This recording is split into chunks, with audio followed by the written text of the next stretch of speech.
야담상회를 찾아주신 마님들과 선비님들 감사드리옵니다. 야담상회, 오늘의 몰아보기 한상 차림 지금부터 내어놓겠습니다. 첫 번째 이야기 시작합니다. 옛날 옛적의 조선, 봉대골이라는 작은 마을에 적당한 홍기를 맞은 처녀 한 명이 살고 있었습니다. 처녀의 이름은 월임으로 비록 풍족하지 못한 살림의 집안에서 기근에 시달리며 어렵게 자랐지만 구김살 없이 화사한 미소를 지니고 있어 마을 사람들 누구나 칭찬이 자자할 만큼 어여쁜 사람이었지요. 아주머니 안녕하세요. 어디 외출이라도 나가시나요? 어이구, 월임이 아니냐? 요거싸, 너는 어째 날이 갈수록 고와지는 것이? 코올리게 모양새던 게 엊그제였는데 이제 정말 시집가도 되겠어. 너희 엄니도 참말로 너만 보면 아주 든든하겠구나 야. 아이 참 창피하게 그런 말씀 마셔요. 시집이라니 당치도 않아요. 그런 것은 여직 생각조차 안 해봤다니까요. 저는 아직 제 부모님 곁을 떠나고 싶지 않은걸요. 얼씨구, 우리 고을 제일로다가 어여쁜 제세계 신부감이 시집을 가고 싶지 않아 하다니? 아서라 아서, 방금의 내 그 말 때문에 온 마을 사내들이 눈물로 소매춤을 훔치느라 야단법석이겠구나. 이렇듯 월임의 미색이 절정에 닿아 그 꽃을 활짝 피우게 되었고 전부터 그녀를 흠모하고 있던 여러 사내들의 집안에서는 좋은 조건을 앞세운 혼담들을 줄지어 밀어넣기 시작했습니다. 월임의 부모는 제 여식만큼은 풍족한 환경에서 지내었으면 하는 바람으로 딸 앞으로 들어온 혼담들을 꼼꼼하게 살펴보고 있었지요. 이처럼 봉대골을 대표하는 미인 월임을 제 마음에 품고 혼담을 넣은 사내들 중에서는 품행이 바르고 행실이 모범적인 사내들이 대다수였지만 한편으로는 어딘가 뒤가 구린 사내도 있기 마련이었습니다. 그중 가장 악질인 사내가 있었으니 관군들의 대대적인 토벌을 피해 산중에서 도망쳐 나온 도적 출신의 양수가 그 주인공이었지요. 그는 산에서 도망 나와 신분이 들킬 것을 우려해 여기저기 떠돌던 중이었습니다. 어느 날 붕대골까지 흘러든 양수가 고을에서 얼마 떨어지지 않은 산중에 버려진 작은 암자를 발견하였어요. 암자가 꽤 오래 방치되었다는 것을 알아차린 양수는 그 즉시 꾀를 내었습니다. 절간에 버려진 낡은 승복을 주워 입고는 제 머리를 밀어 승려로 위장하였지요. 그리하여 탁발승 노릇을 하며 고을로 내려와 시주를 받아 생활하고 있던 터였습니다.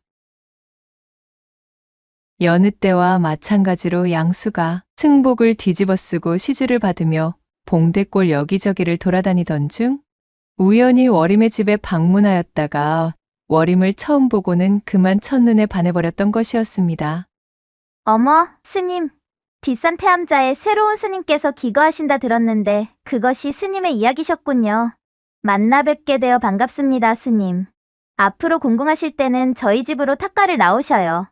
물론 저희 집도 그리 넉넉한 형편은 아닙니다만 그래도 귀한 스님께 시주를 아낄 수 없지요. 양수를 발견한 월임이 합장하며 반갑게 그를 맞이했습니다.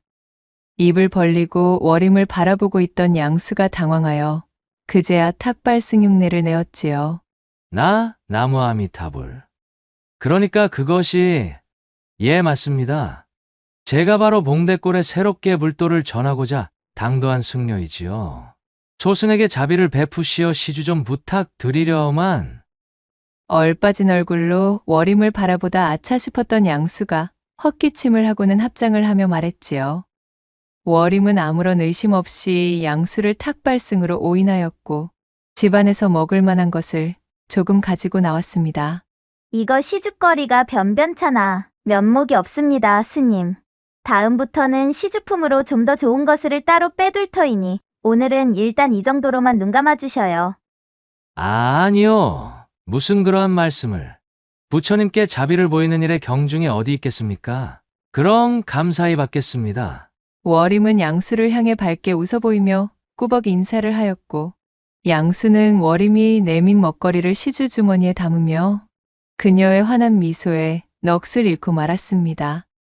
월임의 집을 나와 먼 골목으로 접어들자 양수는 마치 초연에 빠진 사춘기의 소년이 된 기분이 되어 콩닥거리는 심장을 부여잡고는 중얼거렸지요. 이거야 원. 산전수전 다 겪으며 수라장을 헤쳐온 내가 겨우 계집 하나에 이리도 정신을 놓는 경우가 생기다니. 세상 참 오래 살고 볼 일이로구만. 그나저나 그 미모가 상당히 훌륭하던데 어떻게 방법이 없으려나? 재벌흑해 못준 도적 출신의 양수가 온갖 망나니스러운 생각들로 머리를 가득 채워보았지만 지금의 가짜 탁발승 처지로는 워림에게 무엇을 해볼 방도가 없었습니다. 양수는 입맛을 쩝 다시며 워림의 집을 돌아보았습니다. 저만치서 집으로 들어가는 그녀의 뒷모습을 눈에 담은 후 떨어지지 않는 발걸음을 옮겼지요. 그날 이후 워림에게 단단히 빠져버린 양수는 틈만 나면 시주를 가장하여 워림의 집 근처를 배회하기 시작했습니다. 어느 날 양수가 다른 집에서 시주로 받은 인절미를 들고 워림의 집 앞으로 찾아왔습니다. 워림에게 맛있는 인절미를 나눠줄 생각으로 잔뜩 들떠보였지요. 그녀의 집 담벼락에서 얼쩡대고 있으려니 담 너머 안쪽에서 워림과 그녀의 어머니가 대화하는 목소리가 들려왔습니다. 얘야, 그래서 어느 집 혼담에 응할 것인지는 따로 정해둔 것이 있느냐? 어머니 저는요? 저 아래 물레방아 옆집의 최씨 아저씨네 둘째 아들이 제일 괜찮은 것 같아요. 오냐? 그래, 이 어미의 생각도 그러하구나. 아무래도 적당히 살림살이도 번듯하고 밥 굶을 일도 없는 데다가 또 너무 형편이 차이가 나서 시집살이를 하느라 시달릴 만한 집도 아니고 말이야. 사실 혼인 따위는 아무래도 좋은데 저는 아직 이 집을 떠나고 싶지 않은걸요. 이 집에서 어머니와 함께 지내고 싶은데. 으이구 이거사, 혼담도 다 때가 있는 법이고 혼기도 놓치면 다시는 돌아오지 않는 법이란다. 네가 아직 나이가 어려 그리 생각할 수도 있지만은 자고로 이 혼례라는 것은 지금 네 나이 때 미리 초석을 다져 놓아야 하는 법이야. 언제까지고 너의 그 미모가 유지될성 싶으냐?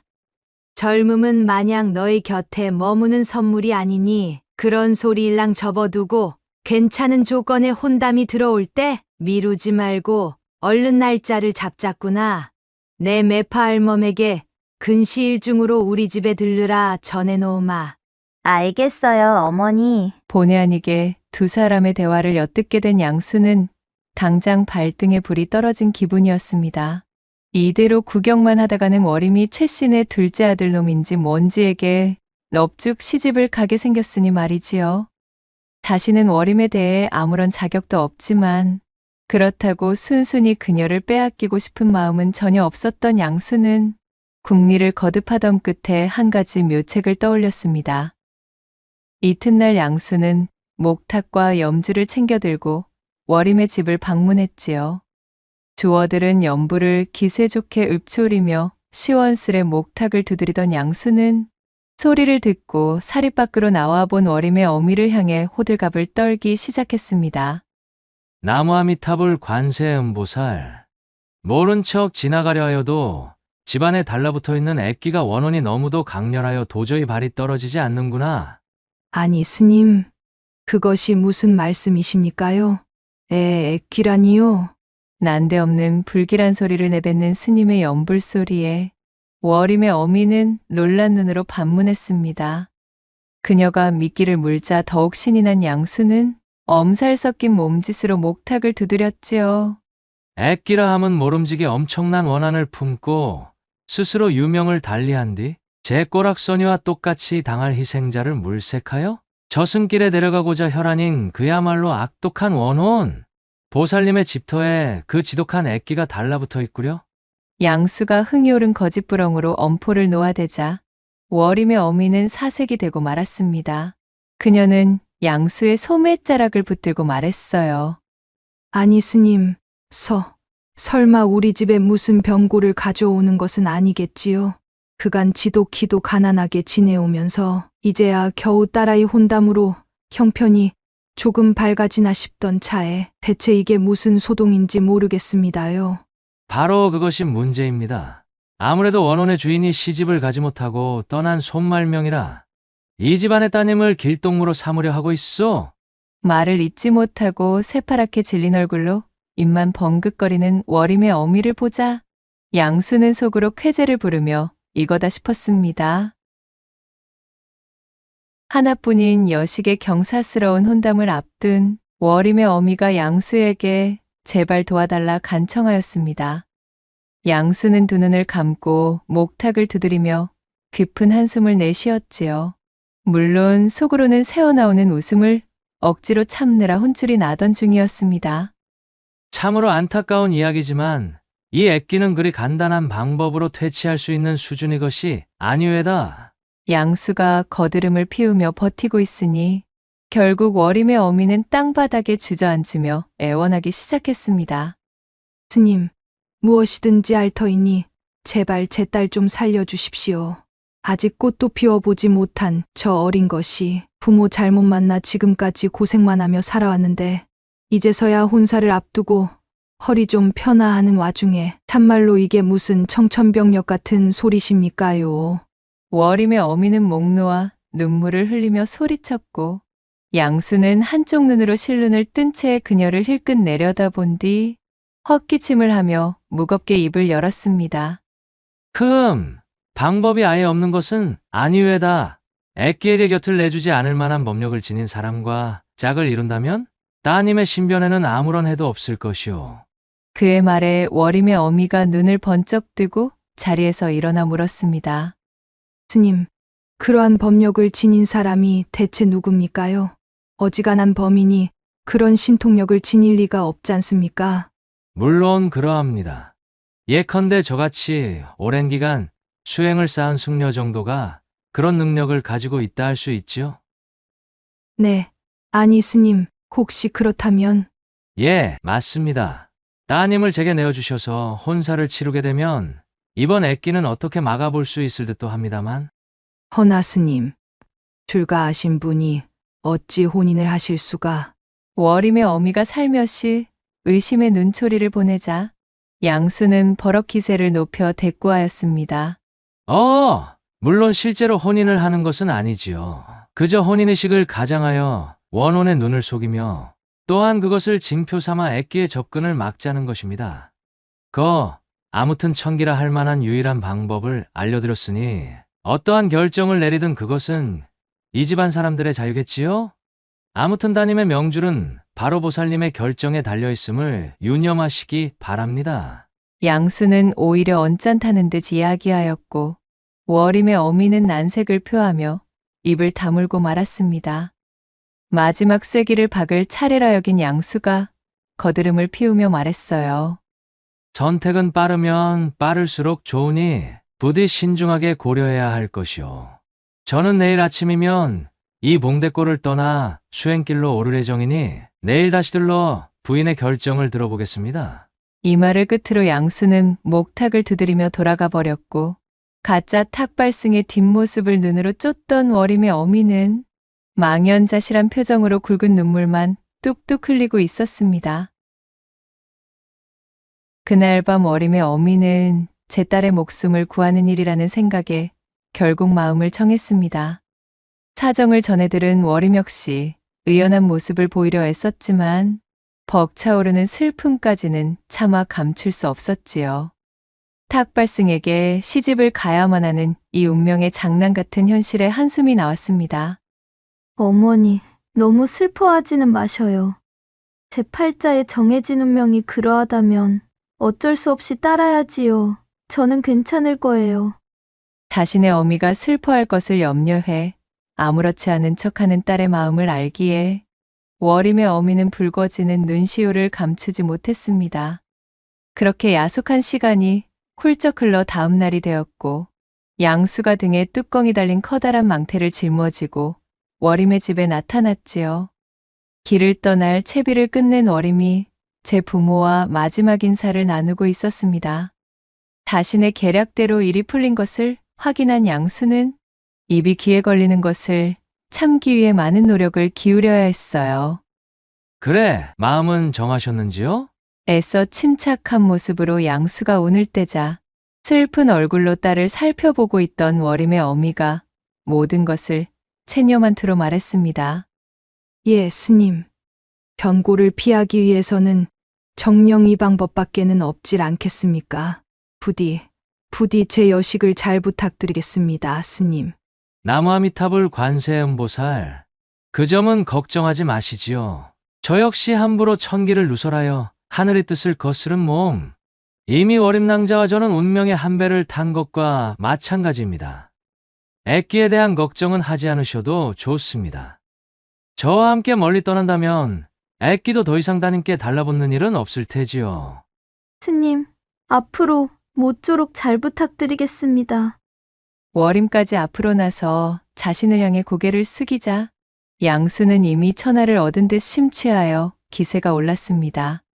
자, 월임낭자, 고을을 떠나 애끼의 영향이 닿지 않는 곳에 당도할 때까지는 조금 불편하시겠지만 이 망태 안에 계셔야 하겠습니다. 이는 당연히 양수의 거짓말로 눈에 띄는 미인인 월임을 데리고 봉대골을 빠져나가다가는 고을 사람들의 쓸데없는 이목을 끌어 제 계략이 들통날 것을 우려했기에 고민 끝에 이런 술책을 쓰게 된 것입니다. 월임은 난처한 얼굴로 잠시 고민하다 이내 양수의 제안대로 망태 속으로 들어갔고 양수는 망태의 뚜껑을 닫아 외부에서 월임이 보이지 않도록 조치했습니다. 그는 마지막으로 월임의 부모와 인사를 나눈 뒤 두 다리에 잔뜩 힘을 실어 월임이 들어있는 망태를 등에 메고 발걸음도 가볍게 걸음을 옮겼습니다. 자신도 모르게 콧노래를 흥얼거릴 뻔한 것을 겨우 참아 그는 월임네 집이 시야에서 사라질 때까지 축지법이라도 깨우친 승려 마냥 부지런히 걷고 또 걸었습니다. 얼마나 시간이 지났을까요? 건넌마을 나루터에 당도하기 위해 가장 빠른 산길에 들어선 양수는 망태의 무게도 잊은 채 머릿속에서 온갖 상상의 나래를 펴고 있었습니다. 한때는 자신의 산채의 관군들이 들이닥쳐 모든 것이 끝나버릴 뻔한 도적놈이었으나 지금은 고을에서 가장 빼어난 미인을 제 아내로 삼아 아무도 모르는 먼 곳으로 도망쳐 살림을 차릴 예정인 새 신랑이 되었으니 그는 어깨춤이 절로 나오는 것이었습니다. 자고로 사람은 이 머리를 잘 써야 몸이 편하다. 이 말씀이지? 만약 내가 신분 좋은 집구석에서 태어났으면 이거 분명 영의정까지 해먹었을 제목인데 말이야. 양수는 속으로 이러한 생각까지 하며 쾌재를 부르고 있었지요. 바로 그때였습니다.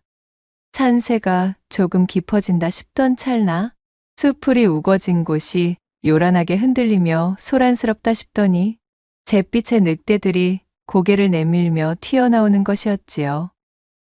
아니 늑대! 이곳에 늑대의 서식지가 있었단 말인가? 양수는 깜짝 놀라 주춤거리며 뒷걸음질 쳤습니다. 어딘가 쫓기는 듯 보이는 늑대들은 눈앞에 양수를 향해 번뜩이는 송곳니를 드러내며 으르렁대고 있었지요.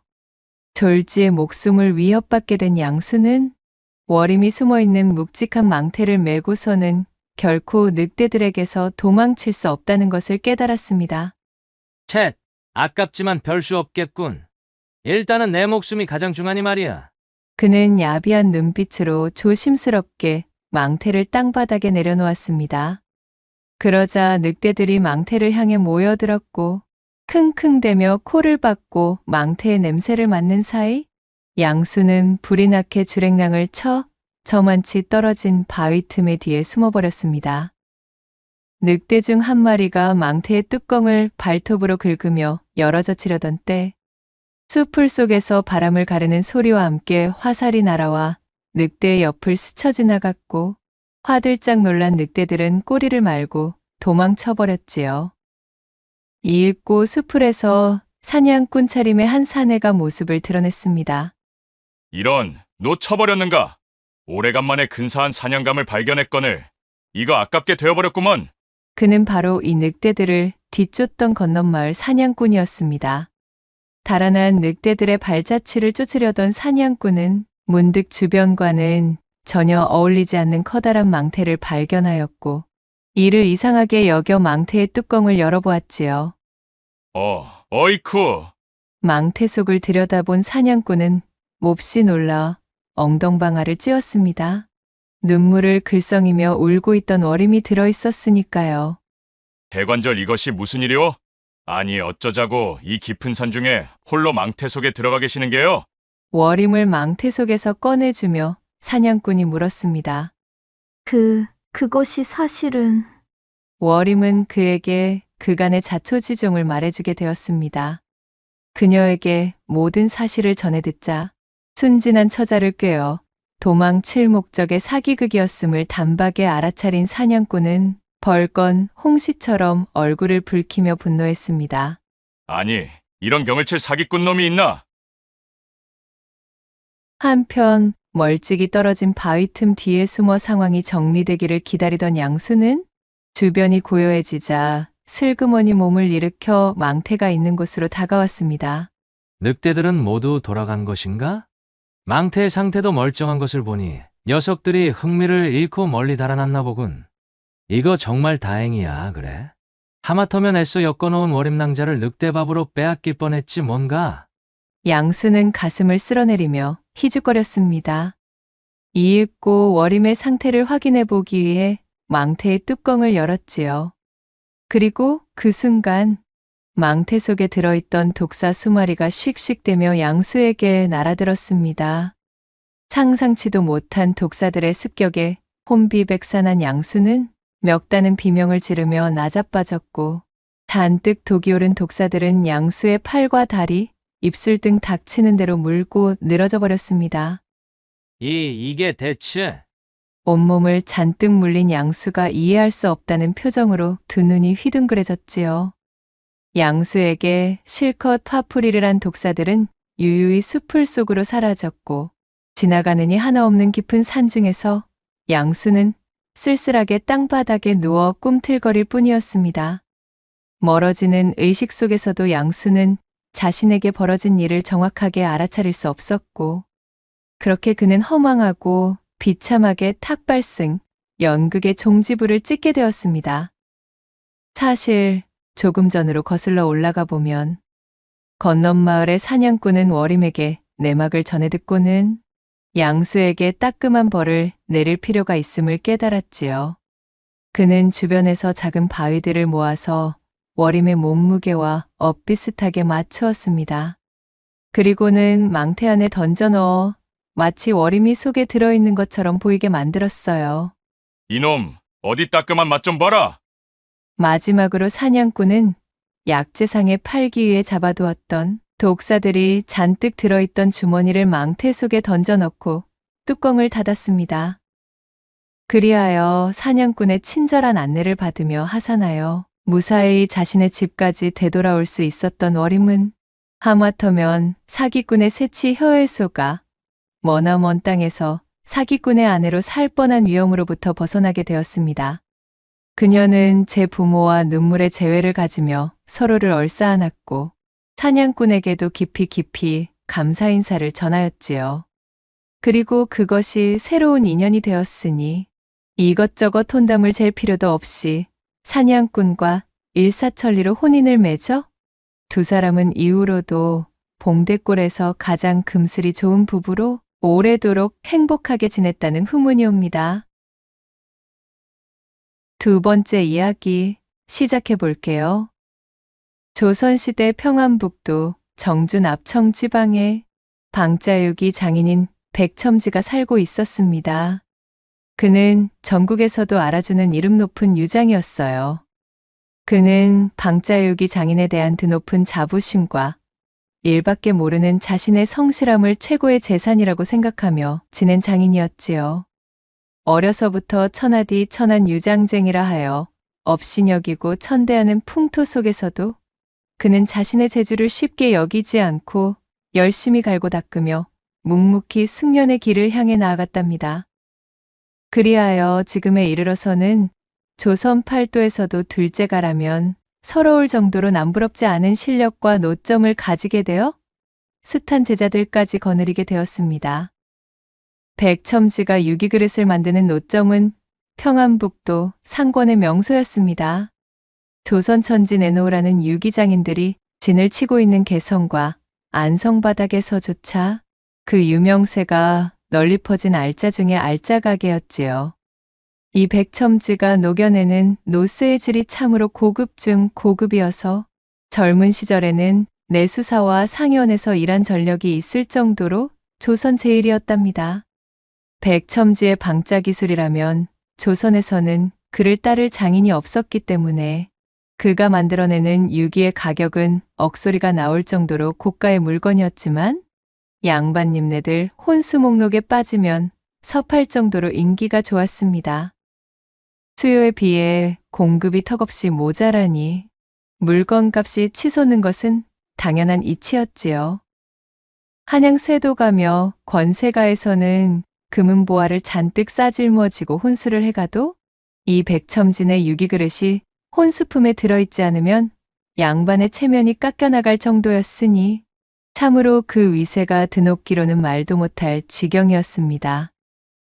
워낙에 전국적으로 밀려드는 주문이 많았던 데다 유기장을 자신의 천직으로 여기고 일에만 몰두하는 성미까지 더해지니 그는 하루에 허리를 제대로 펼 짬조차 내기 힘들 정도로 과로하기 일쑤였답니다.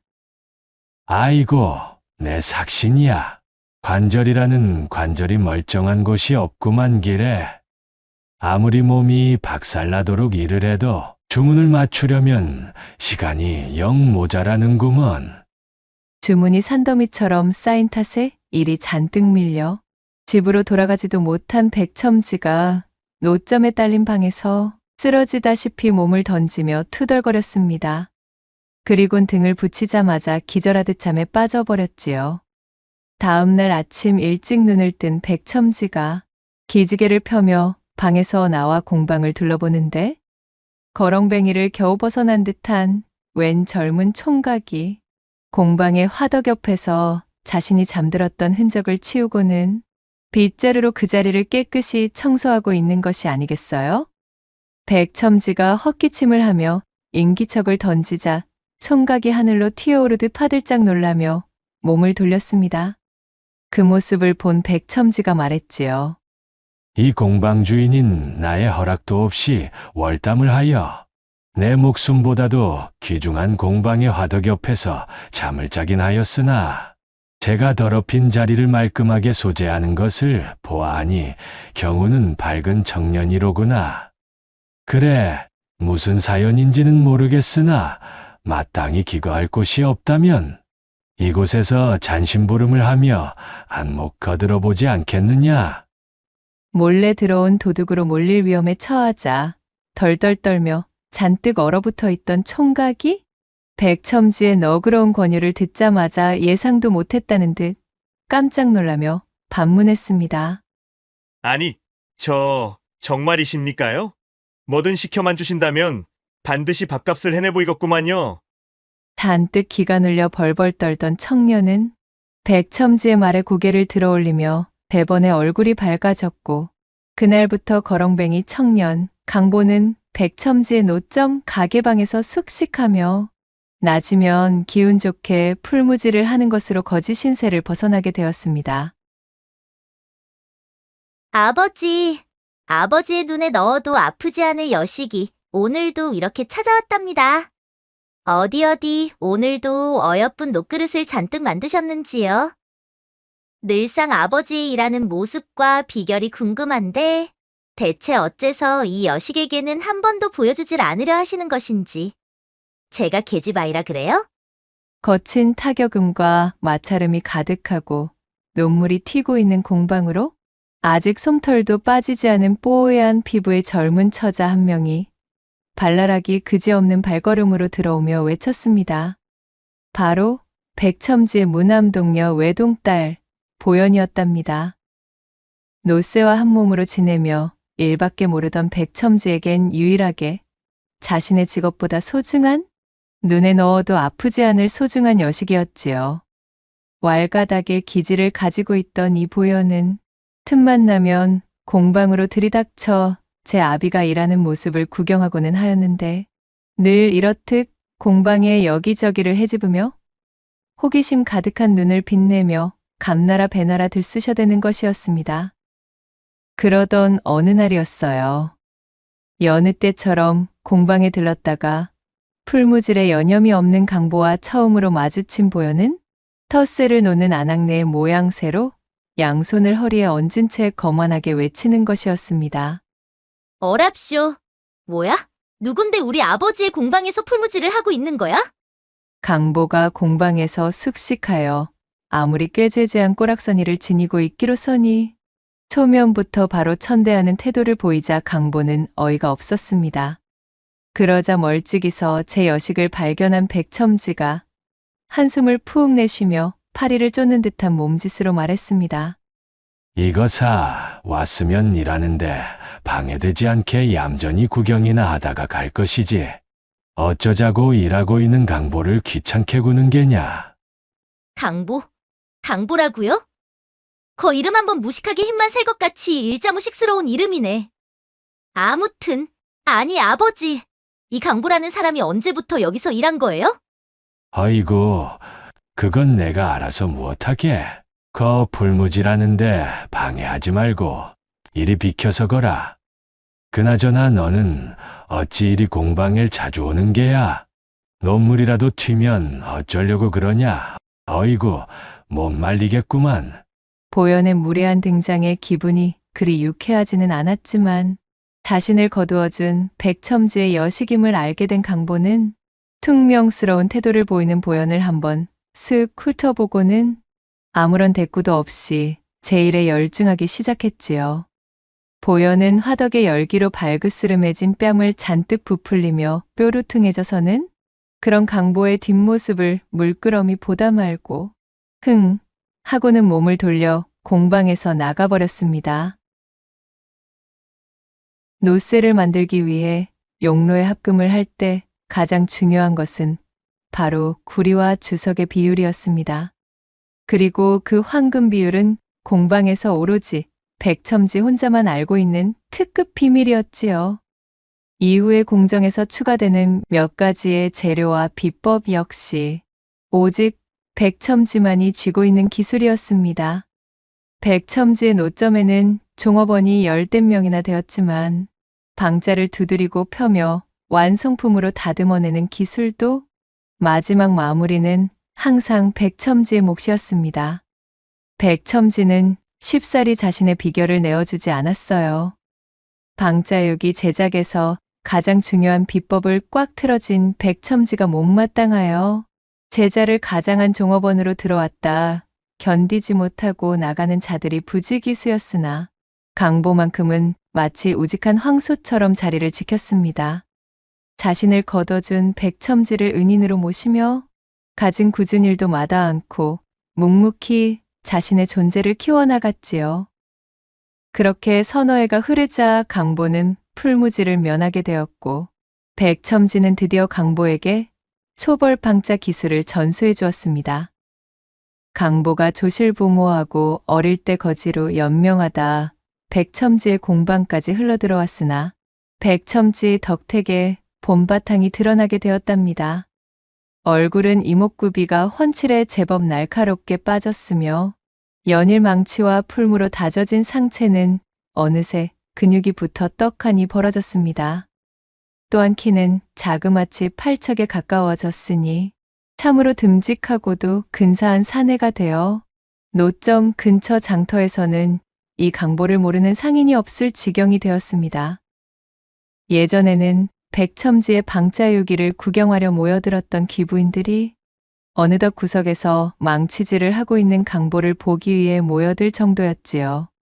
어머나, 참으로 이런 공방에 처박혀서 논물이나 튀기고 있기에는 퍽 아까운 청년일세. 천한 유장질은 그만두고 우리 집 머슴으로 났었으면 알맞겠구만. 아니, 이 여편네가 채통머리 없이 이 무슨 망발이신가. 하지만 그 의견에는 나 역시 적극 동조하는 바이네. 중년의 여인들이 농을 던지며 깔깔 웃음을 터뜨렸으나 강보는 별일도 아니라는 듯 제 일에만 열중할 뿐이었습니다. 그리고 노점에서 저만치 떨어진 골목길 어귀에서 그런 강보를 물끄러미 허나 그윽하게 애가 타는 눈길로 바라보고 있는 한 여인이 있었으니 그녀는 바로 백첨지의 여식 보현이었지요. 보현은 공방에 놀러오는 사이 틈틈이 지켜보고 있던 강보에게 미운정 고운정이 들어버렸습니다. 왈가닥으로 백첨지의 응석바지 여식으로나 지내던 천방지축이 험하고 묵직한 금속을 다루는 거친 환경에 노출되어 용암 같은 용광로의 불길 앞에 다져진 야생적이고 울끈불끈한 사내에게 풍덩 빠지는 것은 어렵지 않은 일이었습니다. 홀적 사내가 되어버린 강보에게 어느새 크나큰 연심을 품게 된 것이었습니다. 강보 저 자식, 언제 저렇게 훤칠해져서는 말이야.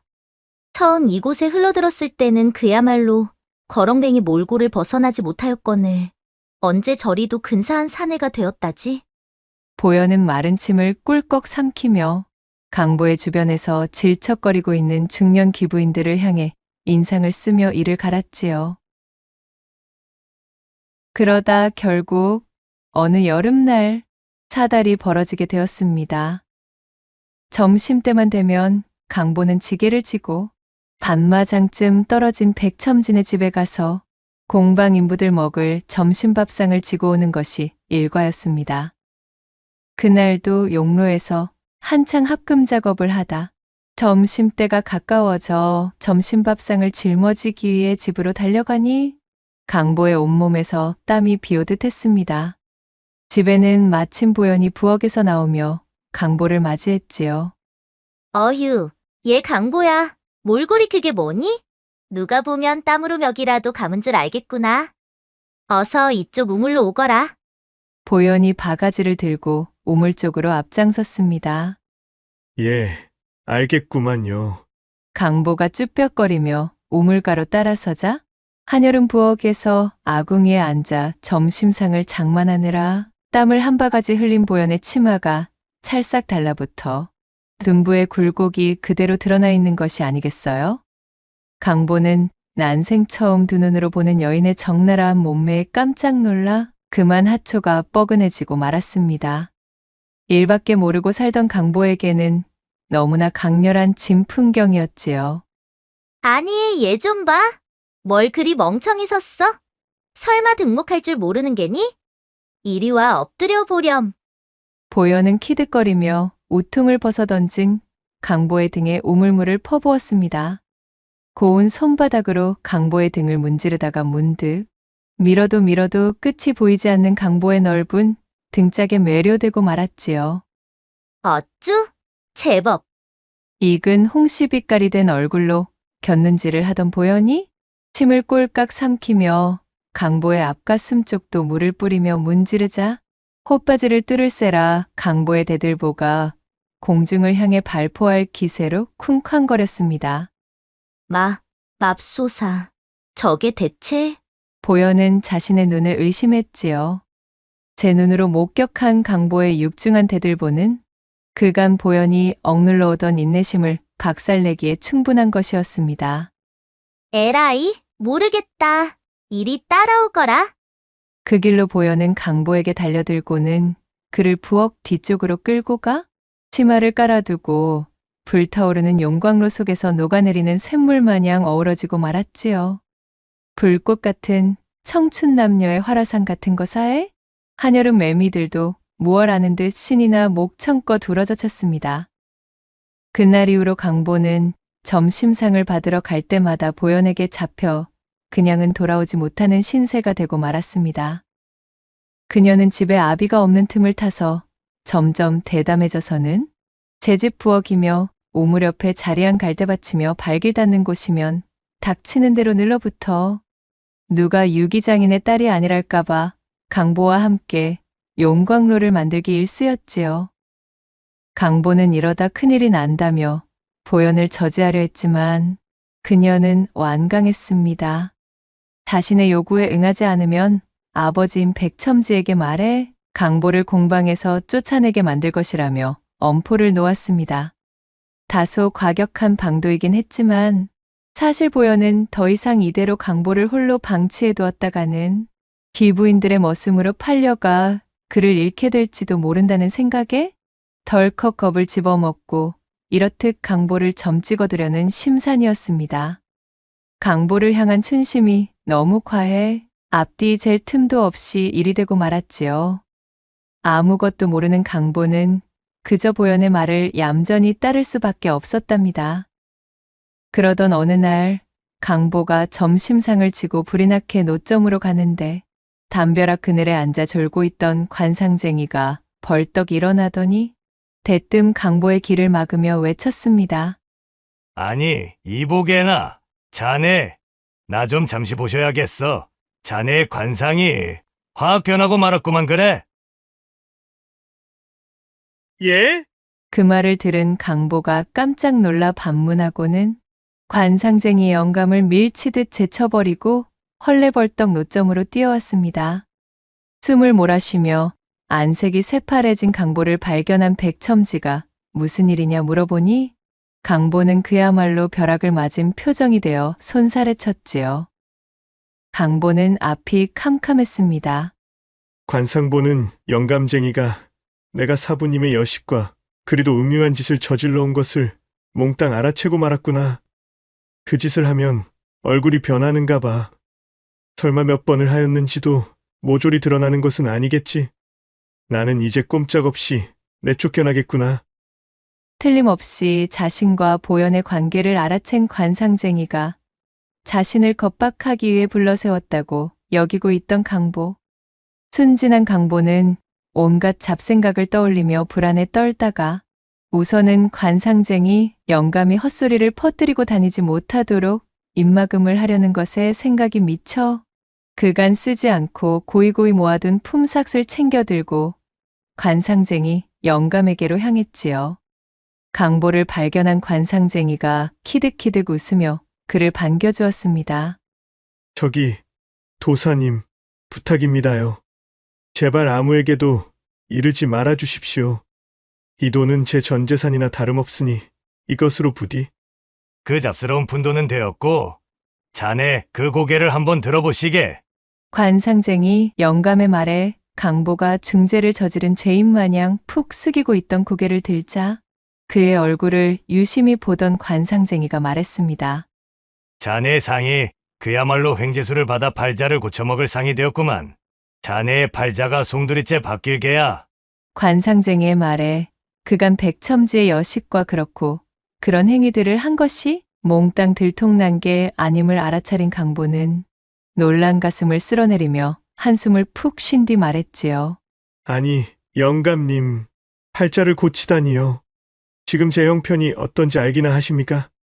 낮에는 뼈 빠지게 일하고 일하다 말고 뼈 빠지게 봉사하느라 육신이 모자랄 지경인디 겨우 세경 몇 푼 받는 놈이 이리 살아서 무슨 수로 팔자를 고친답니까? 강보의 말에 관상쟁이가 희죽거리며 답했습니다. 자네는 지금 주인을 위해 일하고 있지만 자네의 주인 역시도 지금 자네를 위해 일하고 있다네. 자네가 아주 예전에 지어놓은 복이 이제야 빛을 발하겠구만 그래. 도대체 그것이 무슨 뜬구름을 잡는 소리입니까요? 강보가 모르겠다는 표정으로 물었지만 관상쟁이는 강보가 내민 돈에서 엽전 하나만을 쏙 들어 빼가고는 복채는 이거면 되었네. 라고 말하며 웃더니 이내 사라져버렸습니다. 그날 밤 잠을 이루지 못하던 강보는 자리에 누워 관상쟁이의 말을 되뇌이고 있었습니다. 주인은 자네를 위해 일하네. 대체 이것이 무슨 소리란 말이여. 도통 알 수가 없구만. 강보는 천정을 올려다보며 골똘히 고민하다 새벽 늦게서야 겨우 잠을 이룰 수 있었지요. 그렇게 시간이 쏜살같이 흘러 몇 해가 더 흐르고 여름이 거의 끝나가는 늦여름과 가을의 초입 사이의 계절이 찾아왔을 때였습니다. 기력이 쇠한 채 장질부사에 걸려 비실비실하던 백첨지가 백약이 무효하여 위독해져 자리에 드러누웠습니다. 피골이 상접한 몰골이 되어서는 뭔가를 결심한 듯 조용히 강보와 보현을 자신의 앞에 불러앉혀놓고 말했습니다. 강보야, 지금부터 노쇠 합금 주조법과 방자 비밀을 전부 전수해주마. 잘 새겨듣고서 우리 노점의 명맥을 이어다오. 그리고 나이 딸 보현이를 잘 부탁한다. 내 너라면 믿고 맡길 수가 있겠느니라. 사부님, 어찌 그리 약한 말씀을 하신답니까요? 강보, 너는 기억이 나지 않겠지만 사실 너와 나는 아주 예전에 한 번의 인연이 더 있는 사이였단다. 나도 최근에서야 내 목덜미 근방에 나 있는 흉터를 보고서야 너를 알아볼 수가 있었지. 내가 아주 어릴 적 이 근방에서 크게 물난리가 난 적이 있을 게다. 그때 나는 상의원에서 벗어나 이곳으로 돌아오는 중이었지. 개울을 건너기 직전에 내가 내 옷자락을 붙들고 나를 말렸었고, 나는 행색이 남루한 꼬마아이가 내게 동냥이라도 하나 싶어 너를 밀쳐내려 했단다. 그때 불어난 물이 개울가를 덮쳐 먼저 지나가던 사람들을 죄 휩쓸고 가버렸지 무엇냐. 놀란 내가 뒤를 돌아 너를 찾아보았지만 너는 어느새 자취를 감춘 뒤였단다. 내 목에 나 있는 그 흉터만을 내 기억에 선명히 남겨두고 말이다. 내 덕에 내가 목숨을 구제하여 지금까지 이리 호의호식을 할 수가 있었던 게지. 내가 부지런히 우리 노점에서 일해온 모습을 내 모조리 담아두고 있었단다. 너야말로 우리 노점의 후계자로 제격인 녀석이야. 그리고 보연아, 너는 강보 이 사내를 보필하여 아비의 명맥을 이어주거라. 강보 이놈이 보기보다 훨씬 진국인 놈이니 이것저것 잴 필요 없이 내 서방으로 삼으면 아주 딱이겠구나.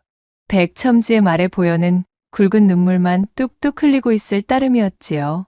힘겹게 말을 이어나간 백첨지는 자신이 알고 있는 모든 비법과 기술들을 강보에게 전수해 주었습니다. 그리고는 이틀 후에 조용히 숨을 거두고 말았지요. 슬픔에 젖은 강보와 보연이 백첨지의 1년상을 치르고 난 뒤 보연은 강보를 집으로 불러들여 말했습니다. 강보야, 아니 서방님, 제 절을 받으셔요. 이젠 저희 지아비로 모시겠습니다. 그간 제 변덕에 어울려 주시느라 너무나 감사했어요. 이젠 제가 성심을 다해 받들겠사옵니다. 그리하여 정식으로 보연을 색시로 맞아들이게 된 강보는 백첨지의 명맥과 전통을 이어받아 방자유기장의 장인으로 발돋움하여 비루하고 가난하여 어려웠으나 타인을 도우려는 어진 마음에 대한 은덕을 받아 보연과 함께 오랜 시간을 해로하며 행복하게 지냈다는 후문이 옵니다. 마지막 세 번째 이야기 시작합니다. 옛날 옛적 조선 중기의 한 한적한 고을에 일찍이 서당 친구였던 오생원과 허초 씨가 있었습니다. 이 두 사람은 서로가 기묘하게 대척되는 삶을 살아오고 있었답니다. 오생원은 일찌감치 서책을 붙잡고 있던 시간을 포기하고 장삿길로 우회하여 바닥부터 시작해 종국에는 차곡차곡 알차게 부를 획득하고 비로소 떵떵거리는 알부자가 되어 부족함 없이 지내고 있었지요. 허나 반대로 허초 씨는 예전부터 한결같이 책을 곁에 두고 열심히 과거에 정진하였으나 연일 낙방을 거듭하는 통에 가세가 급격히 기울어진 선비였습니다. 비록 지금의 사정은 이리 격차가 벌어진 모양새로 이 두 사람의 엇갈린 모습이 제법 차이가 있다 하지만 늘 지금과 같은 모양새는 아니었습니다. 시간을 거슬러 올라가 보면 어려서부터 매우 영특했던 허초 씨는 서당 시절 훈장과 학동들의 칭찬을 달고 지내던 그야말로 신동이라 불리던 아이였습니다. 뛰어난 실력과 더불어 그 성품 또한 올곧고 정의로우니 그의 곁에는 항시 사람들이 모여들었고 늘 인망이 두터운 모습을 보였습니다. 반면 오생원은 큰 두각을 내지 못해 그저 그런 학동 중 하나로 지낼 뿐이었지요. 소시적부터 특유의 꽁한 성격에 기본적으로 질투와 욕심도 심하여 주변 사람들과 잦은 마찰을 빚었고 늘 사람들의 빈축을 사곤 했답니다. 게다가 집안 형편도 여유롭지가 못하였으니 서당 학동들의 공공연한 놀림감이 되어 지내고 있었지요. 실력은 모자랐지만 그 욕심만큼은 어느 누구에게도 지지 않았던 오생원은 어린 마음에 크게 상심하게 되었습니다. 사정이 이렇다 보니 오생원은 늘 어진 성심의 허초 씨를 자신의 눈엣 가시로 여기며 살아왔습니다. 허초 씨가 크게 무언가를 잘못한 것이 없었지만 그를 향한 열등감이 하늘을 찔러 견딜 수가 없을 지경이었지요. 오생원의 그런 마음을 일절 알지 못했던 심성착한 허초 씨는 집안이 어려웠던 오생원을 물심양면 아낌없이 도와주곤 하였습니다. 허나 자존심이 대단했던 오생원은 이것마저도 굉장한 치욕으로 다가왔습니다. 허초 씨의 조건 없는 경제적인 원조가 자신의 살림에 도움은 되었으나 허초 씨에 대한 감사의 마음보다는 열등감만 더 키우는 원인이 되었으니까요. 그는 자신의 집안 형편이 어려워 허초 씨의 도움을 받아야 하는 현실이 너무도 비참했습니다. 장성하면 기필코 허초 씨를 뛰어넘는 사람이 되어 그의 머리 꼭대기 위에서 복수를 하리라 다짐하며 이를 악물었지요. 오생원의 이런 속마음도 모르는 허초 씨는 그저 그를 깊은 친구로 대했고 언제나 제 곁에 두고 힘을 보태주며 지냈습니다.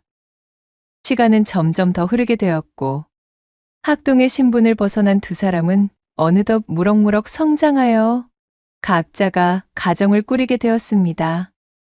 물론 그러는 동안에도 오생원은 허초 씨가 마음에 둔 교수에게 먼저 혼담을 보낸 뒤 그녀를 욕보이고 소박 놓는 것으로 허초 씨의 혼삿길을 막아서는 등 금수만도 못한 못된 짓을 서슴지 않았습니다.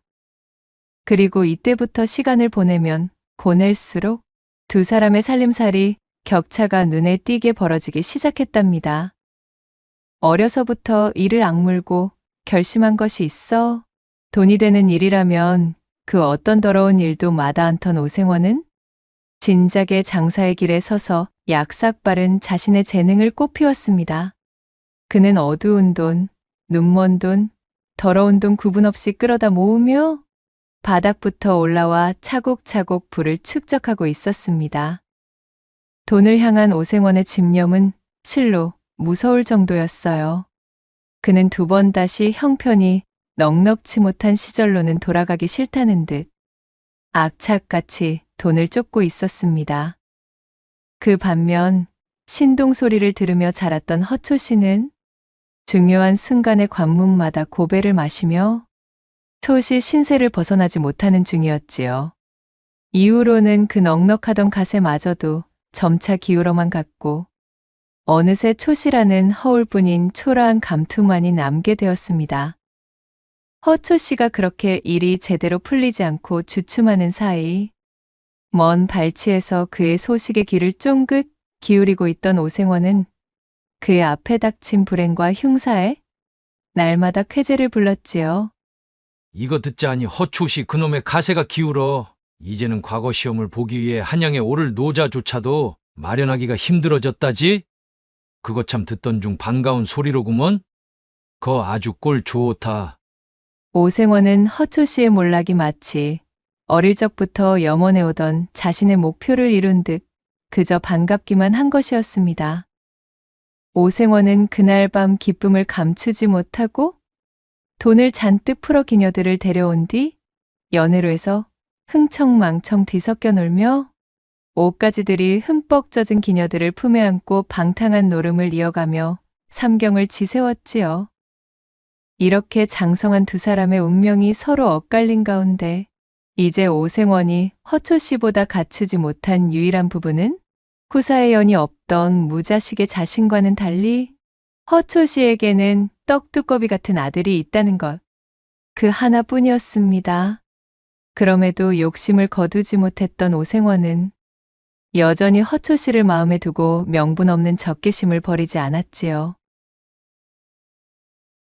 어느 한적한 저녁 나절, 곰방대를 빼물고 마당을 바라보며 여유를 즐기던 오생원의 집에 그가는 코빼기도 비추지 않던 허초 씨가 불쑥 찾아들었습니다. 예상하지 못했던 허초 씨의 방문에 오생원이 눈을 흘기며 귀고만장 비꼬는 투로 입을 열었답니다. 어이구, 이게 누구신가? 그야말로 지체 높은 우리 초시 어르신께서 이 어인일로 이리 누추한 저 오생원의 거처까지 친히 걸음을 다 주셨누.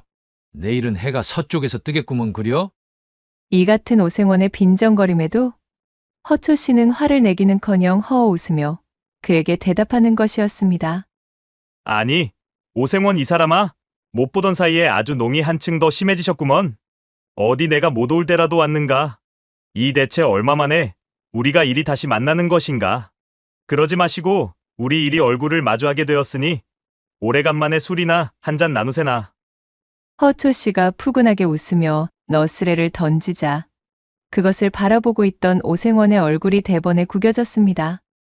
오생원은 예전부터 허초 씨의 저런 모습이 마음에 들지 않았지요. 자신이 기를 쓰고 뱉어내는 모진 소리에도 허초 씨는 마음에 생채기 하나 나지 않아 보였습니다. 그 호방하고 대범한 성품이 속 좁고 질투 많은 오생원의 속을 더욱 헤집어 놓는 것이었습니다.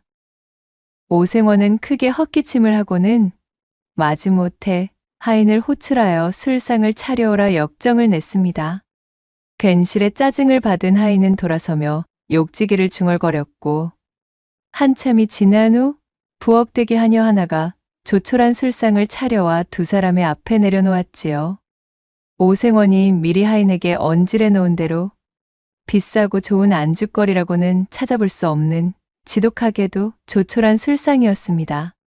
나물 몇 점이 전부였으나 오생원은 그마저도 허초 씨에게 대접하기 아까워 이를 갈고 있었답니다. 허나 허초 씨는 그런 것일랑 아무렇지도 않다는 듯 술상을 받자마자 기뻐하며 외쳤지요.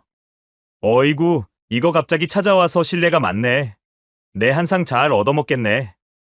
인사치레를 하고 술잔을 기울이던 허초 씨가 웃으며 입안 가득 탁배기를 털어넣었습니다. 그렇게 한참이 지나자 오생원이 허초 씨에게 물었습니다. 그래, 찾아온 용건이 무엇인가? 자네와 내가 왕래를 끊은 지 제법 된 것으로 아네만 이리 연통도 없이 불쑥 찾아온 것을 보아하니 필경 무슨 부탁을 할 것이 있어 보이는데 말이야. 내 말이 틀렸는가? 오생원의 물음에 허초 씨가 빙그레 웃으며 고개를 끄덕였습니다. 그리고는 깊이 고민하는 표정이 되더니 말문을 열었지요. 자네, 돈을 좀 빌려줄 수 있겠나? 뭐, 돈? 아니, 이 사람이 갑자기 찾아와서 느닷없이 무슨 봉창을 두드리는 소리인가? 돈이라니?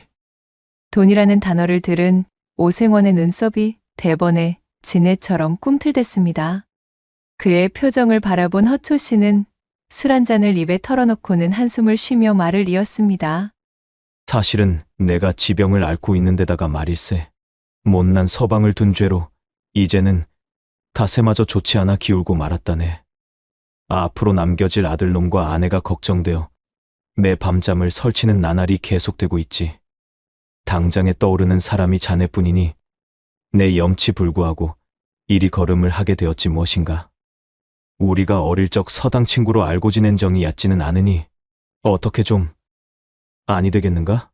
어흥, 일 없네 그려. 지금은 나도 사정이 힘든 때일세. 겉으로나 번지르르 하지. 속은 골아 터져서 영 실속이 없지 뭐겠는가.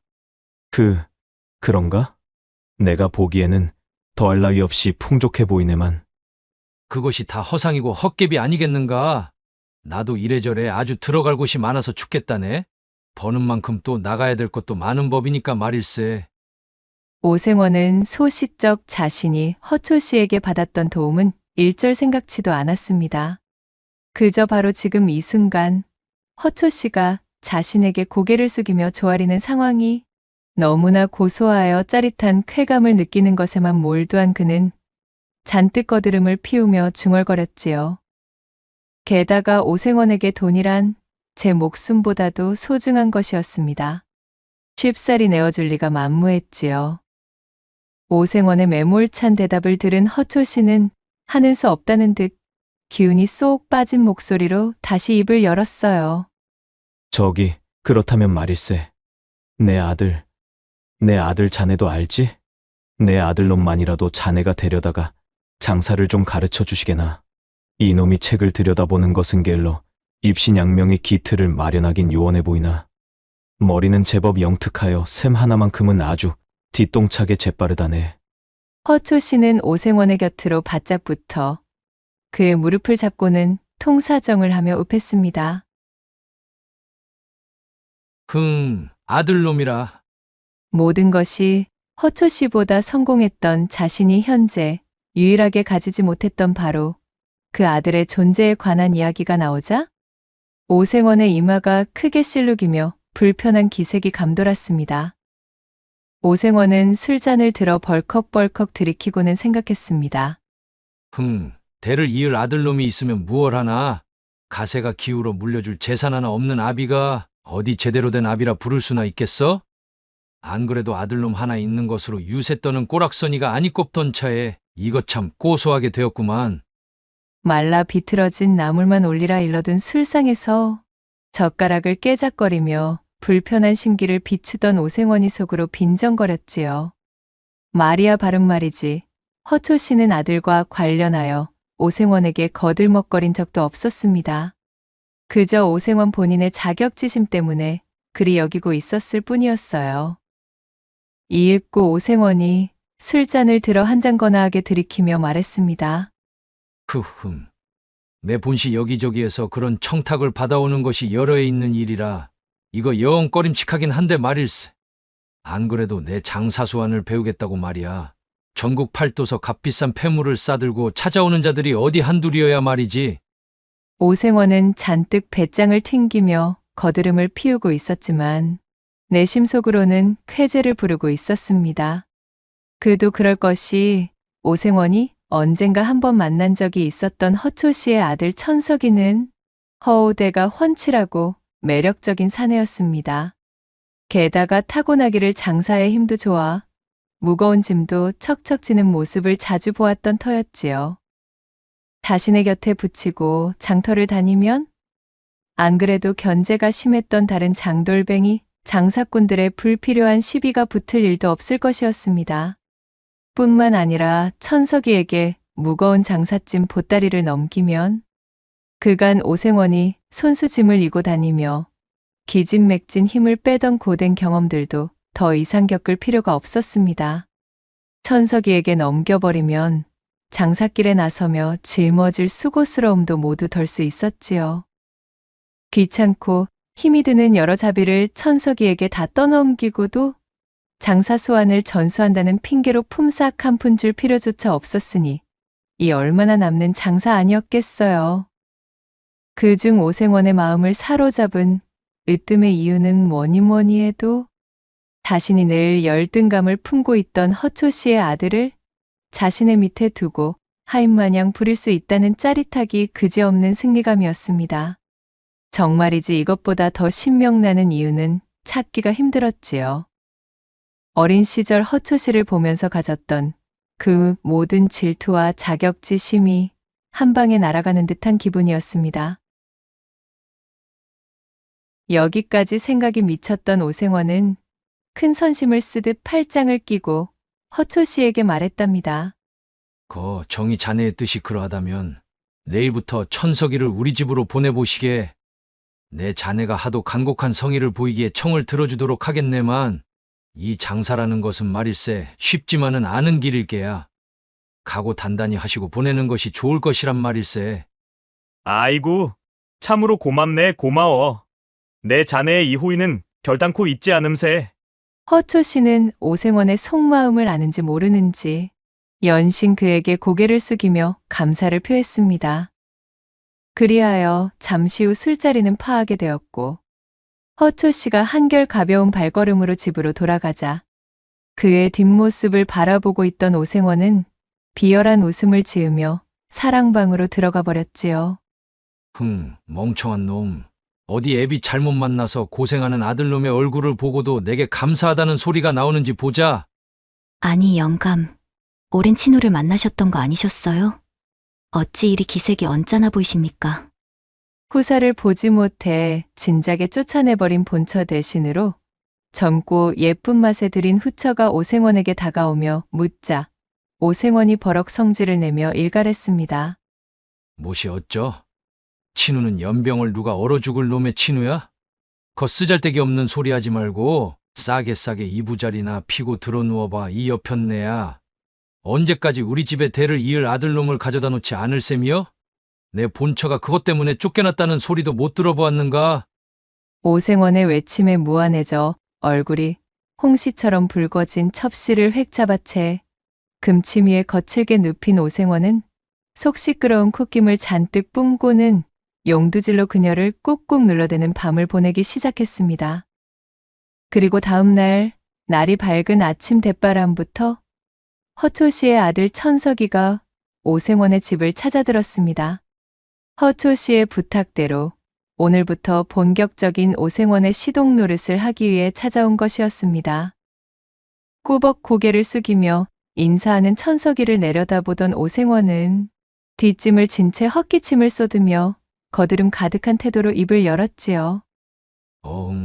거 너희 아비가 하도 극진히 청하였기에 내 하는 수 없이 너를 드리는 것을 수락했느니라. 내 앞으로 너에게 장사의 기본과 나아갈 길을 알려주도록 할 터이니 곁에서 항시 나를 제대로 보필하며 어깨너머로 잘 배워보도록 하여라. 알겠느냐? 예, 생원 어른, 여부가 있겠습니까? 부디 맡겨만 주십시오. 미력 하나마 최선을 다할 것을 다짐하고 약속드리겠습니다. 그래. 능력 없는 못난 아비를 둔 너에게 무슨 죄가 있겠느냐? 이것이 다 제 가정을 제대로 건사하지 못한 내 아비가 쌓은 죄건을 어찌되었든 천석이 내 놈은 나의 밑에서 한 3년만 굴러먹다 보면 그 이후로는 너 혼자서도 밥값 정도는 할 수 있을 수준으로 커 있을 터이니 너무 걱정일랑 말거라. 네, 생원 어른, 앞으로 열성을 다해 보필하겠습니다.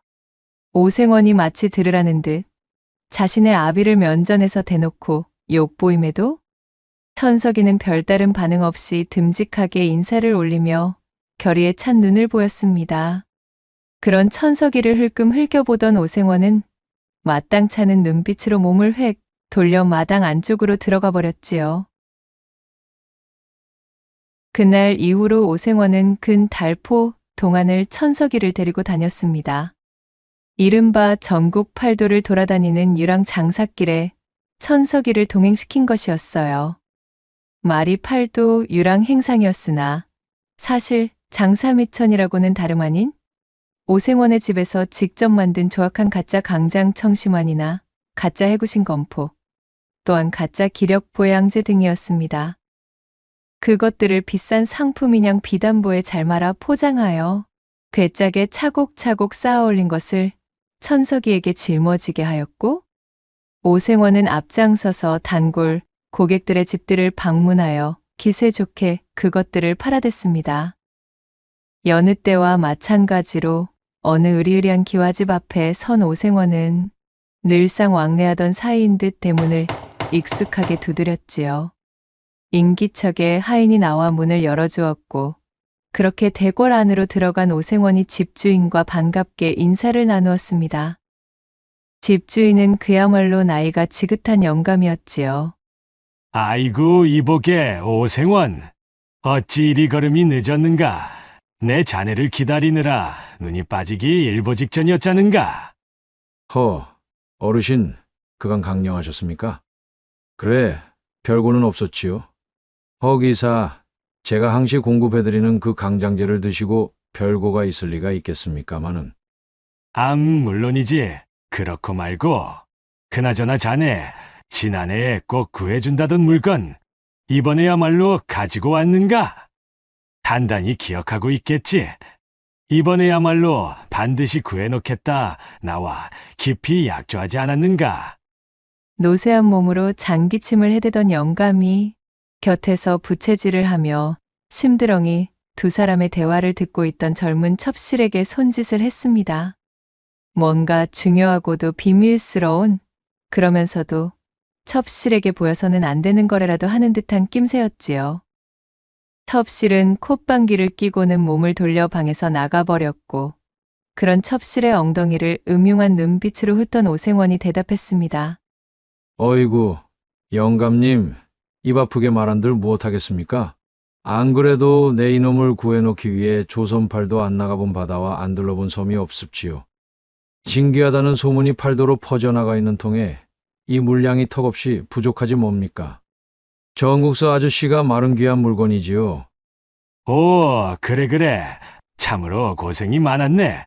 어디 좀 보여주시게. 어디 그뿐이겠습니까? 이것을 구해 돌아오는 길에는 해적까지 만나버린 통에 참말로 죽을 뻔하였지요. 이리도 어렵사리 구한 물건이니 가격은 제대로 잘 쳐주셔야 하겠습니다.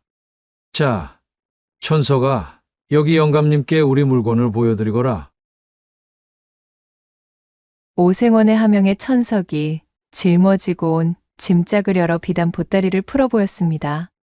그러자 고급스러운 향나무 상자 안으로 소중하게 감싸둔 기력보양제가 영감의 눈에 들어오는 것이었지요. 저 오랑캐국의 우두머리조차도 감히 마음대로 취하지 못했다는 귀하디 귀한 보력제입니다. 임금 앞으로 들어가는 진상품과 동일한 품질의 것이지요. 아시겠으나 그야말로 부르는 것이 값인 물건임을 명심해 주십시오, 어르신. 오호라. 그래. 내 값은 달라는 대로 쳐줄 터이니 일단 자네가 가지고 있는 물량을 모조리 내게 넘기게. 아이고, 어르신, 그것은 아니 될 말씀입니다요. 저기 한양의 강참판 어르신 댁에도 가져가기로 이미 깊은 약조가 되어 있습지요. 이걸 여기서 영감님께 싸그리 넘겨버리면 저는 뒷감당이 아니 됩니다. 신들린 듯한 말솜씨로 그럴듯한 거짓부렁을 지어내는 오생원의 입담에 영감은 애가 달아 발을 동동 구르며 애걸복걸하는 모양새가 되었지요. 어허, 이 사람아. 곱절로 쳐주겠네. 내게 넘기게나. 아까 보지 않았던가. 이 나이에 저런 젊은 첩을 끼고 사려니 내 하루가 다르게 기력이 부족함을 느끼고 있지 않았겠는가 말이야. 돈이라면 달라는 대로 줄 터이니 사정 좀 봐주시게나. 이러시면 참으로 곤란한디. 다른 사람도 아니고 영감님이시니 내 이번만 특별하게 밀어드리겠습니다.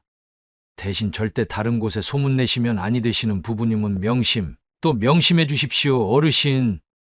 영감님께 전량을 넘겼다는 풍문이 퍼지기라도 하는 날에는 저는 이제 다시는 영감님과는 거래를 못할 터이니 말입지요.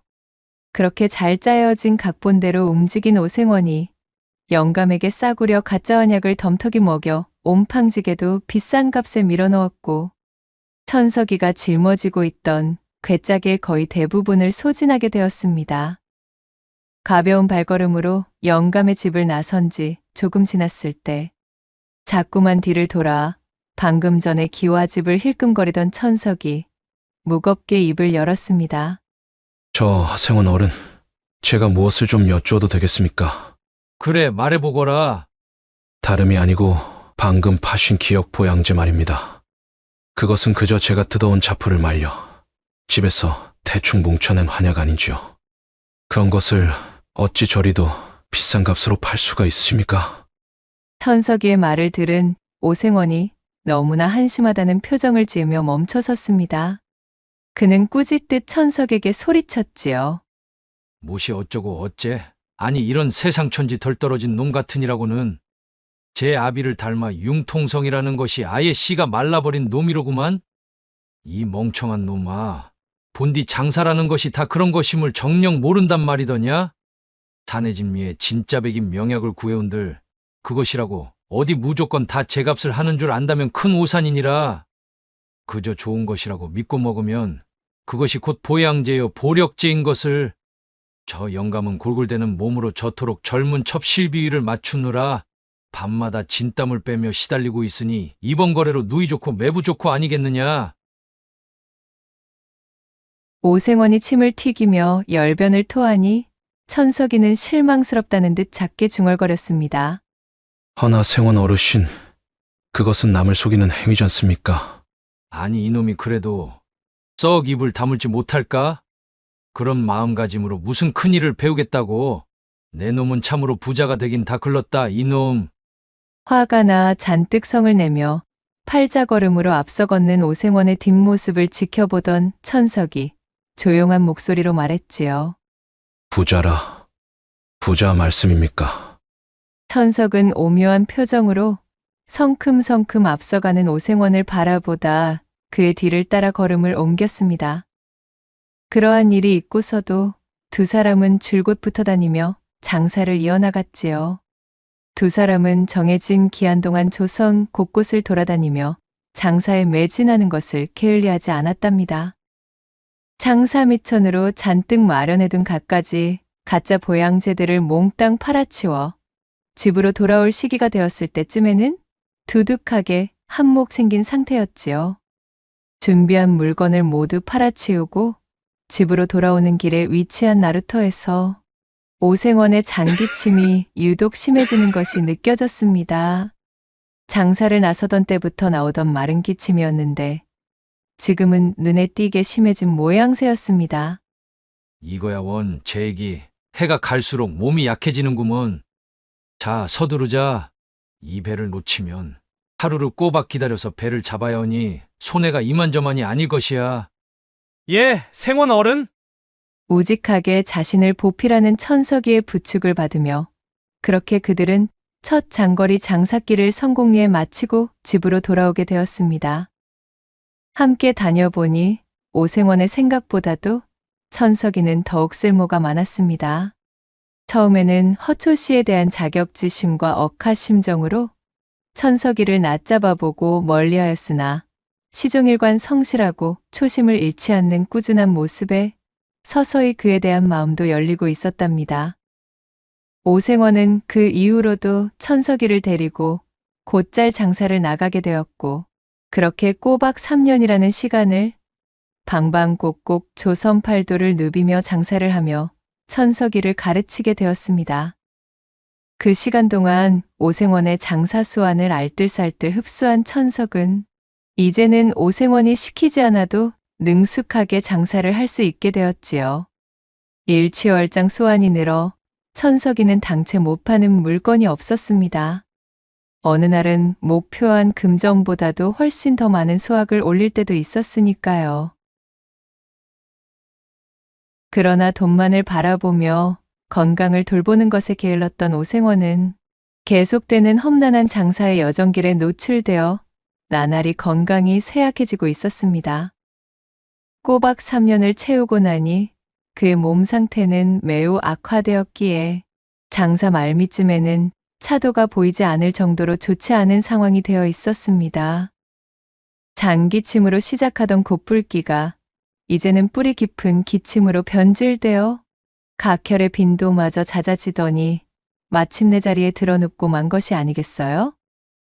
순식간에 앙상해진 몸으로 자리에 몸져 누워있는 오생원에게 한 짐 가득 장사거리를 실어나가 몽땅 팔아치워 엽전을 두둑히 챙겨온 천석이가 다가서며 걱정스레 말했습니다. 생원 어른, 좀 어떠십니까? 어서 쾌차하셔야 또 장사길에 나설 텐데요. 그동안 불평불만 한마디 뱉는 법 없이 자신의 밑에서 3년간 비가 오나 눈이 오나 한결같이 시중을 들어온 천석이를 어느새 신뢰하게 된 오생원은 자신을 찾아온 임종의 순간을 깨닫고는 입을 열었지요. 천석아, 그간 내 밑에서 온갖 툭툭한 일을 견디며 참으로 잘 버텨내었구나. 내가 가진 장사 수법을 너에게 모두 전수하였단다. 이제 나 없이 너 스스로도 충분히 부자가 되어 무너진 너희 집안과 가세를 일으킬 수 있을 것이다. 이제부터는 천석이 네가 나의 상당과 전방들을 맡아 관리하며 그렇게 명맥을 유지해다오. 그리고 우리 집안과 내 후처 역시도 내 잘 부탁하마. 속 깊은 곳에서 끓어오르는 진심을 힘겹게 전한 오생원이 눈물 가득한 얼굴로 천석이를 올려다보며 글썽거렸습니다. 후계자로 삼을 아들 하나 없었던 오생원은 자신을 보필하며 긴 시간을 함께해준 천석이에게 의부사들과도 엇비슷한 감정까지 느끼며 어느새 천석이를 의지하고 있는 자신을 발견한 것이었지요. 그렇게 끓어오르는 기침을 힘겹게 거두며 오생원이 말을 마치자 어찌된 영문인지 그것을 잠자코 듣고 있던 천석의 표정이 차갑게 식어가는 것이었습니다. 흉흉한 눈으로 오생원을 내려다보던 천석이 무겁게 운을 떼었어요. 부자 말씀이십니까?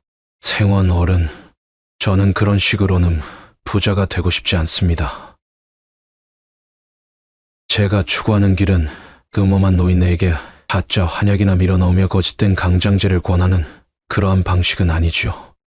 허나 말씀하신 대로 생원 어르신의 후처분 만큼은 그리 걱정하지 않으셔도 될 겁니다. 어르신의 말씀이 없으셔도 이미 오래전부터 제 선에서 잘 보살펴드리고 있었으니까 말이지요. 천석이의 의미심장한 말에 오생원이 대체 이것이 무슨 소리인가 싶어 어리둥절하던 그때 마침 방문을 두드리며 오생원의 후처가 들어왔습니다. 그녀의 손에는 오생원에게 먹일 약사발이 담긴 소반이 들려 있었지요. 처음에는 사이좋게 부부 생활을 영위하고 있었지만 전처와 마찬가지로 후처인 그녀에게도 도무지 상기가 찾아올 기미를 보이지 않자 이에 크게 실망한 오생원은 그녀를 구박하며 나날이 모질게 대하고 있던 참이었습니다.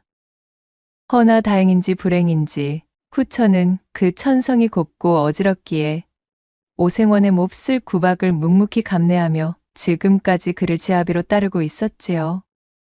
두 여인 모두에게 후사를 기대할 수 없었음에 오생원은 모든 것을 체념하고 포기하려던 참이었습니다. 여보, 좀 어떠셔요? 이 약을 좀 들고 어서 쾌차하셔야지요. 여기 약을 우욱. 아니 그런데 이게 무슨 일이겠어요? 오생원에게 약사발을 내려놓으며 앉던 젊은 후처가 탕약의 후텁지근한 냄새를 맡더니 갑자기 헛구역질을 하는 것이 아니겠어요? 그 모양새가 여느 헛구역질과는 달랐음을 한눈에 알아차릴 수가 있었답니다. 자리에 누워있던 오생원이 그것을 알아차리고는 두 눈을 부릅뜨며 말했습니다. 뭐시여? 아니 이게 무슨... 언제부터요? 몇 달이나 되었는가? 그의 추궁에 화들짝 놀란 젊은 부인은 그저 고개만 떨굴 뿐 말이 없었습니다.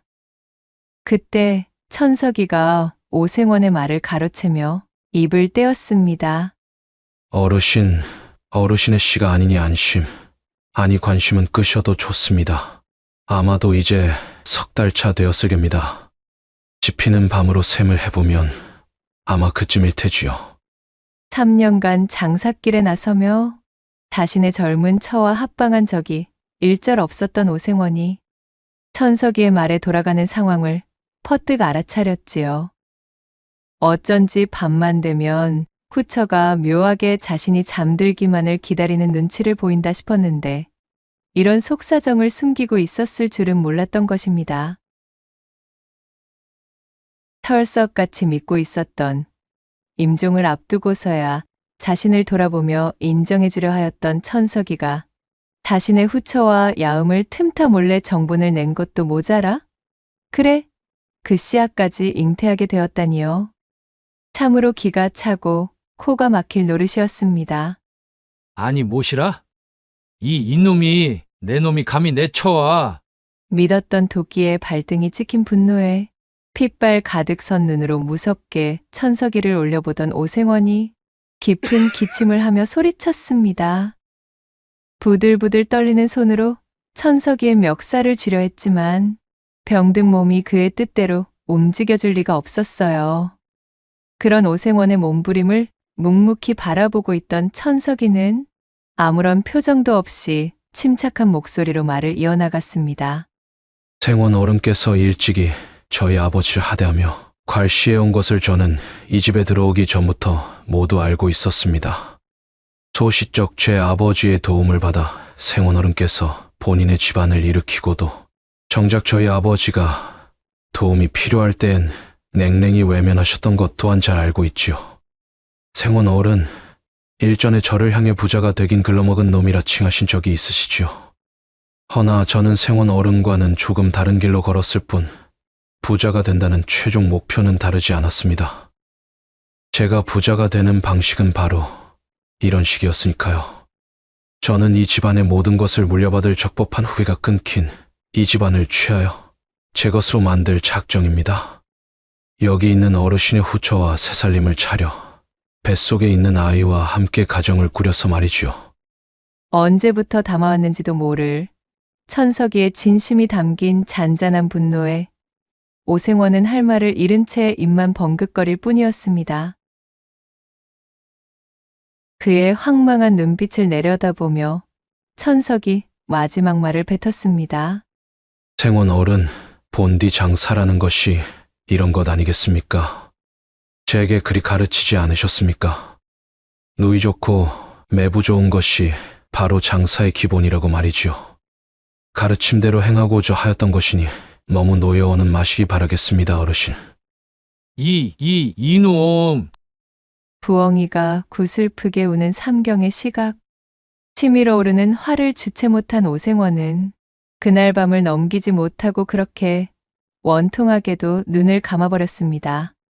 임종의 순간을 맞이한 오생원의 얼굴에는 설명할 수 없는 회환과 절망감, 그리고 참회인지 원통인지 헤아릴 수 없는 눈물 한 줄기가 맺혀 있었답니다. 대를 이을 자식이 없었던 오생원의 장례를 성대하게 치러준 천석이는 생전 오생원의 부자론에 대한 조언대로 그가 이룬 모든 것을 취하여 투철한 장사꾼으로서의 면모를 유감없이 발휘하였습니다. 자신의 아이를 잉태한 그의 젊은 처와 부부의 가약을 맺고 오생원이 한평생 긁어모은 재산을 손쉽게 차지하여 기울어 가던 허초 씨의 가세를 단숨에 일으켰을 뿐 아니라 그간 핍박받으며 모진 구박 속에 살던 후처에게 날개를 달아주어 그녀가 행복할 수 있도록 최선을 다하였고 후처 역시도 자신에게 어질게 대해주는 천석이를 새로운 지아비로 모시며 그렇게 행복한 삶을 꾸려나갔다 전해지고 있사옵니다. 낭독해드린 이야기가 마음에 드셨다면 구독과 좋아요, 댓글로 야담상회를 응원해 주셔요. 늘 잊지 않고 야담상회를 찾아주시는 마님과 선비님들 시청해 주셔서 참으로 감사하옵니다.